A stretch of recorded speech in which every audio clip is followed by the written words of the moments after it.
morning.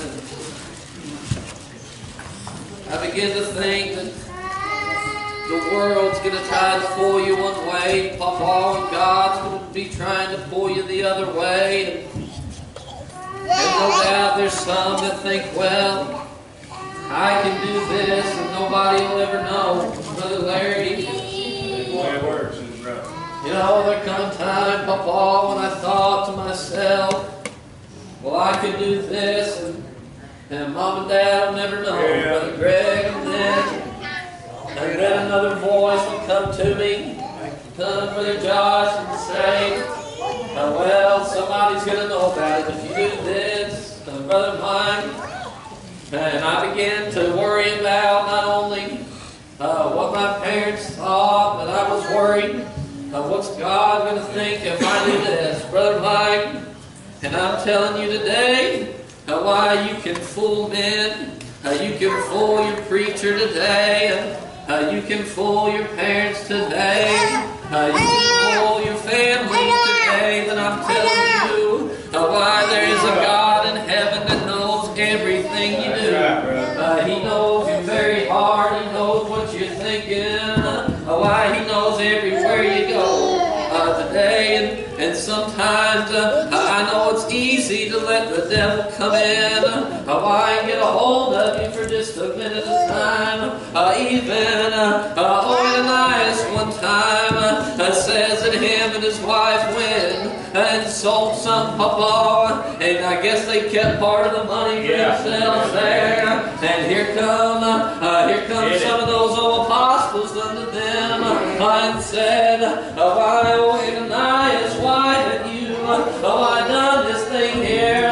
Why have you let Satan come in, Ananias, and cause you to do this thing? And they caught him right there. No doubt God told him what he done. And they come in unto him and said, while they were standing there, I began to talk to him, said, Ananias gave up the ghost, and he hit the floor, Brother Larry. And so they took him out, and they buried him there, and they come back, and then later his wife come home, and they begin to talk to her the same way and said, why have you and your husband let the devil use you like this? Why, and when they got done there, why the ghost left her, and she hit the floor and died. Why, and I'm not telling you this, why, I say if you go home and you tell a lie, you're going to fall over dead.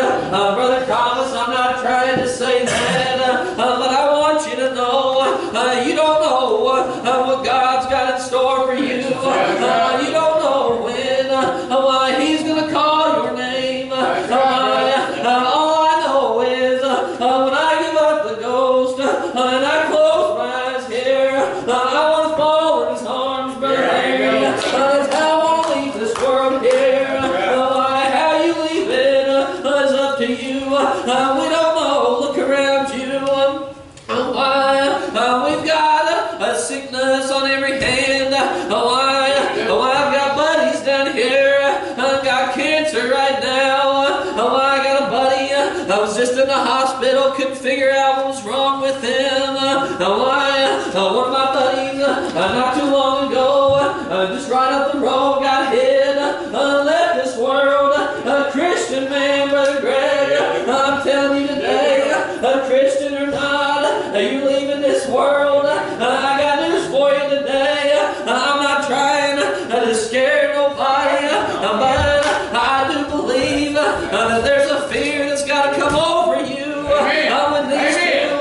When these two people left and they died and they buried them, it said fear come over the church.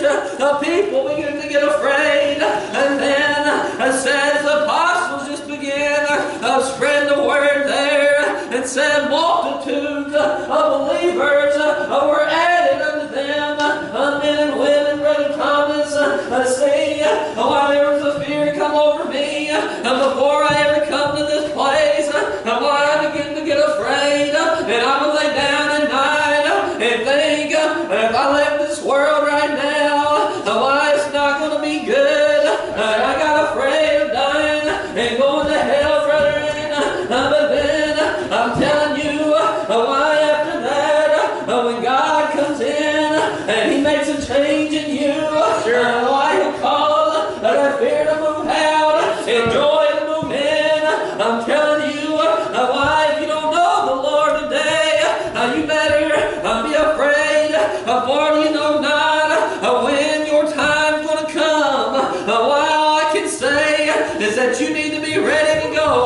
But when these apostles begin to do these things, it said that men and people begin to get word of this, and said they begin to bring the sick and afflicted. Said they had them out in the streets, Brother Thomas, and some said maybe just the shadow of Peter will come by and cover me for just a few minutes. You know what have they done? As the sick, I was laid in the streets, it said they come and they healed not some, it said they healed every one of them. Why I'm not saying this today to tell you that when you come to the Lord, you're not going to have any sickness, Brother Thomas. I'm not trying to say that, but I'm telling you, it says that they healed everyone. I had a problem one time about 12, 13 years ago, and I got healed, Brother Larry. Thank God I had a sin problem, Brother Larry. He healed me, and I've been cured from that. I still have a natural sickness sometimes, but I'm telling you, I got healed that day. I've been a different person ever since. That's what God can do for you today. You need to get healed. If you got that sin sickness, you need to be healed. And these brothers just told you about the man that can do it for you. The man that can heal you today. But just like the world, and the world will get mad and try to tear down everything we build up. And these apostles, as you can read here, just doing good and healing everybody and telling everybody about the Lord. And then here, these high priests begin to get angry with them, and they come and they took these men, and I said they threw them into the prison, Brother Greg, for doing good. And that's just like the world today. They throw them right into the prison, but I'm glad that I read here that when my Lord, when He opens a door, no man can shut that door, and when He closes the door, no man can open it. These men, no doubt, sometimes when the world gets a hold of us and we begin to question and say, Lord, why? Lord, why would you do this? God, I'm trying to serve you. Why would you let this happen to me? You know, those men, they didn't do that, Papa. No doubt they went to the prison without even putting up a fight. Didn't have to drag them in there. They probably just went and walked right in. But I got news for you. My God said, I'll never leave you, and I'll never forsake you. I thank God that right in the night hours, you know what He done? They sent a little angel to him. He led those men out of there. Thank God He began to speak to him, and He said, now go up into the temple and begin to teach. You know what? Returned the next morning to that little prison cell, and they said the doors was locked, and said the guards were still standing on the outside watching over. But when they went in, they said there was no man inside, but they know where they could find them men, and they said, go look up in the temples there, and thank God that He comes to our rescue when we need Him.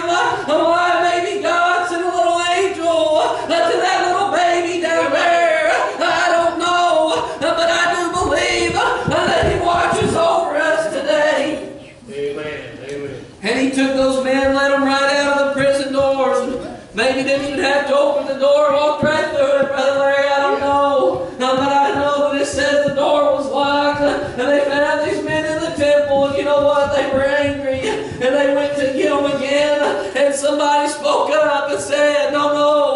don't touch these men unless they be men of God. And why?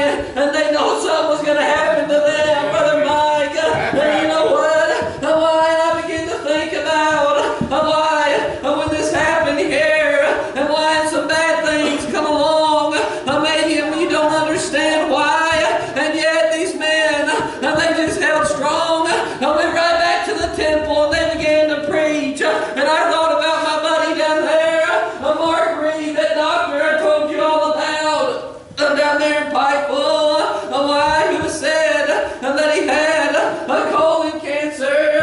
When they done the surgery on him, Brother Thomas, no doubt, this man, why he come back from that, why did they tell him again, it's still not good. And he said just the other day, told us that he's going to have to start taking chemo. Why this man just got 2 little babies in this world, the 2 little boys that I get to work with.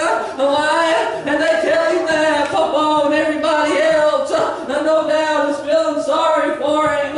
But you know what? I love his approach, and he tries to keep everybody updated on Facebook. And he puts out a scripture or 2, and then he'll tell everybody how he's doing. And Brother Mike, he'll say, don't worry, I'm all right. Why? He'll go on, and he just has such a great attitude.